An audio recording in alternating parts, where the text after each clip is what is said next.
या देवी सर्वभूतेषु मां शक्तिरूपेण संस्थिता नमस्तस्यै नमस्तस्यै नमस्तस्यै नमो नमः। ओम दुम दुर्गाय नमः। दोस्तों आज दुर्गा सप्तशती के 9वें और 10वें अध्याय का पाठ करेंगे और अब मन में मां भगवती दुर्गा का ध्यान करते हुए ओम नमः चंडिकायै इस मंत्र का उच्चारण कीजिए और पूरे भक्तिभाव से पहले 9वें अध्याय का पाठ करेंगे और उसके बाद 10वें अध्याय का पाठ करेंगे। और दुर्गा सप्तशती के 9वें अध्याय में निशुंभ के वध का वर्णन किया गया है। ओम नमः चंडिकायै।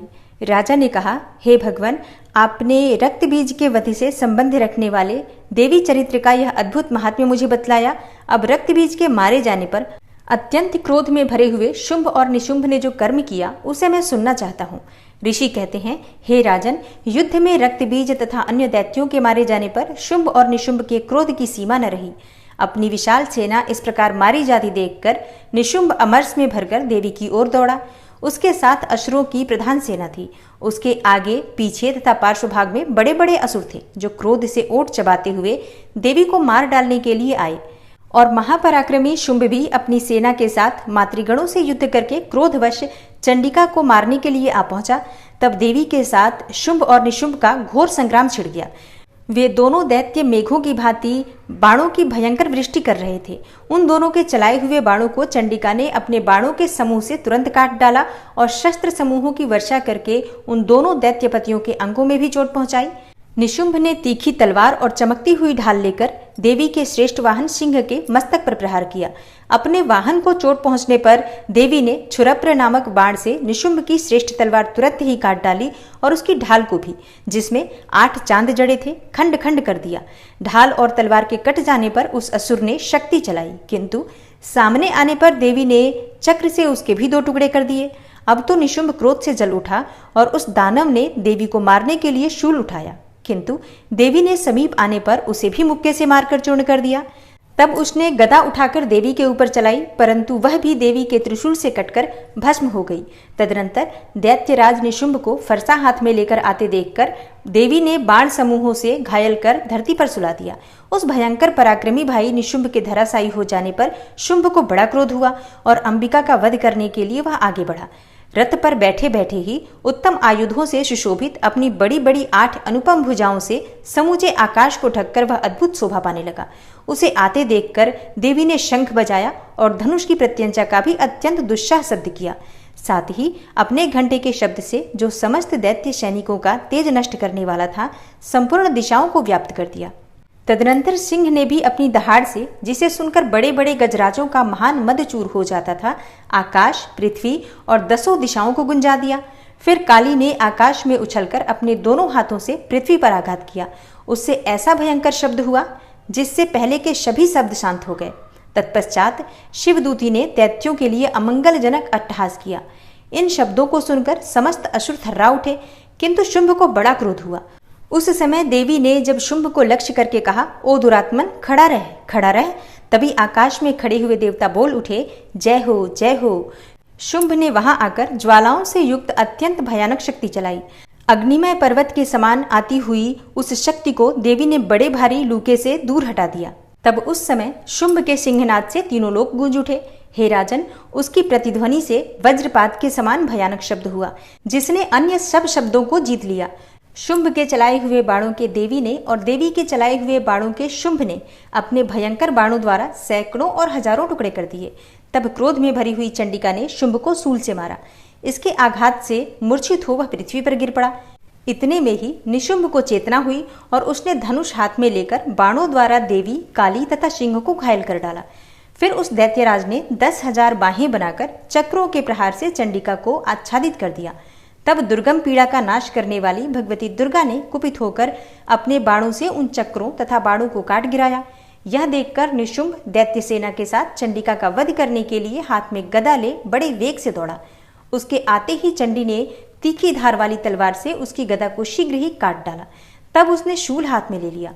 देवताओं को पीड़ा देने वाले निशुंभ को शूल हाथ में लिए आते देख चंडिका ने वेग से चलाए हुए अपने शूल से उसकी छाती छेद डाली।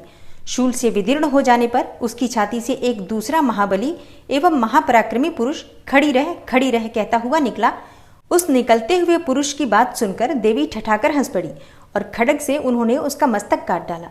फिर तो वह पृथ्वी पर गिर पड़ा और तदनंतर सिंह अपनी दाढ़ों से असुरों की गर्दन कुचलकर खाने लगा।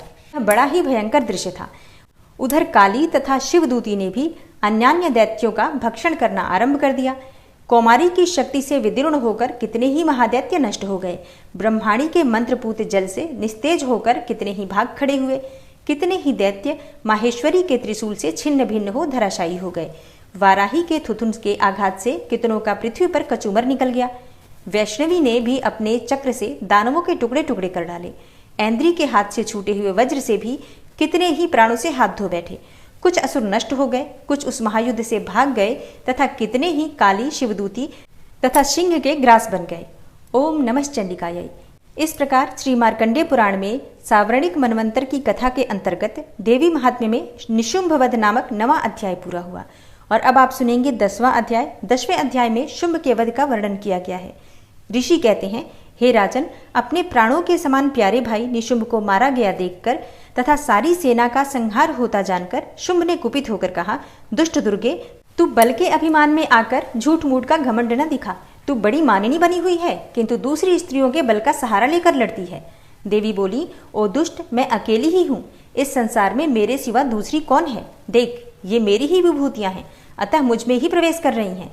तदनंतर ब्रह्माणी आदि समस्त देवियां अंबिका देवी के शरीर में ही लीन हो गई। उस समय केवल अंबिका देवी ही रह गई। देवी बोली, मैं अपनी ऐश्वर्य शक्ति से अनेकों रूपों में यहाँ उपस्थित हुई थी। उन सभी रूपों को मैंने समेट लिया है और अब अकेली ही युद्ध में खड़ी हूँ। तुम भी स्थिर हो जाओ। ऋषि कहते हैं, तदनंतर देवी और शुंभ दोनों में सब देवताओं तथा दानवों के देखते देखते भयंकर युद्ध छिड़ गया। बाणों की वर्षा तथा तीखे शस्त्रों एवं दारुण अस्त्रों के प्रहार के कारण उन दोनों का युद्ध सब लोगों के लिए बड़ा भयानक प्रतीत हो रहा था। उस समय अंबिका देवी ने जो सैकड़ों दिव्य अस्त्र छोड़े, उन्हें दैत्यराज शुंभ ने उनके निवारक अस्त्रों द्वारा काट डाला। इसी प्रकार शुंभ ने भी जो दिव्य अस्त्र चलाए, उन्हें परमेश्वरी ने भयंकर हुंकार शब्द के उच्चारण आदि द्वारा खिलवाड़ में ही नष्ट कर डाला। तब उस असुर ने सैकड़ों बाणों से देवी को आच्छादित कर दिया। यह देखकर क्रोध में भरी हुई उन देवी ने भी बाण मारकर उसका धनुष काट डाला और धनुष कट जाने पर फिर दैत्यराज ने शक्ति हाथ में ले ली, किंतु देवी ने चक्र से उसके हाथ की शक्ति को भी काट गिराया। तत्पश्चात दैत्यों के स्वामी शुंभ ने 100 चांद वाली चमकती हुई ढाल और तलवार हाथ में लेकर उस समय देवी पर धावा किया। उसके आते ही चंडिका ने अपने धनुष से छोड़े हुए तीखे बाणों द्वारा उसकी सूर्य किरणों के समान उज्जवल ढाल और तलवार को तुरंत ही काट दिया। फिर उस दैत्य के घोड़े और सारथी मारे गए। धनुष तो पहले ही कट चुका था। अब उसने अंबिका को मारने के लिए उद्यत होकर भयंकर मुदगर हाथ में ले लिया। उसे आते देख देवी ने अपने तीक्ष्ण बाणों से उसका मुदगर भी काट डाला। तिस पर भी वह असुर मुक्का तानकर बड़े वेग से देवी की ओर झपटा।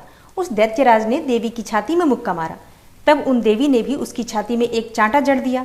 देवी का थप्पड़ खाकर दैत्यराज शुंभ पृथ्वी पर गिर पड़ा, किंतु पुनः सहसा पूर्ववत उठकर खड़ा हो गया। फिर वह उछला और देवी को ऊपर ले जाकर आकाश में खड़ा हो गया। तब चंडिका आकाश में भी बिना किसी आधार के ही शुंभ के साथ युद्ध करने लगी। उस समय दैत्य और चंडिका आकाश में एक दूसरे से लड़ने लगे। उनका वह युद्ध पहले सिद्ध और मुनियों को विस्मय में डालने वाला हुआ।